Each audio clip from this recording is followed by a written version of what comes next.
सुकटची भाजी तयार करण्यासाठी मी इथं सुकट भाजून घेतलेली आहे आणि आता आपण ती प्लेटमध्ये काढून घेऊया। 2 पाण्याने मी स्वच्छ धुवून घेणार आहे आणि त्यातलं पाणी काढून टाकणार आहे। गॅसवर कढई ठेवून त्यात 2 चमचे तेल टाकून आपण सुरुवातीला कांदा परतून घेणार आहोत। कांदा परतत असतानाच मी त्याच्यामध्ये ठेचून घेतलेला लसूण आणि कोथिंबीर टाकून 1-5 मिनिटं परतून घेणार आहे।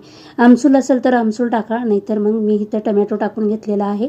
टोमॅटो आणि कांदा छान परतला गेला की त्यामध्ये हळद आणि लाल तिखट टाकून घ्यायचा आणि 1-5 मिनिटं किंवा तेल सुटेपर्यंत आपण परतून घेणार आहोत। त्यात सुकट आणि वांग टाकून घेणार आहे आणि 1-5 मिनिटं मी हे सुकट आणि वांग छान असं परतून घेणार आहे आणि त्यामध्ये आता चवीनुसार मीठ टाकून 1 वाटी पाणी टाकून घेणार आहे आणि झाकण ठेवून गॅसची फ्लेम एकदम लो ठेवून मी 10 मिनिटं हे शिजवून घेणार आहे। छान अशी आपली सुकट तयार झालेली आहे।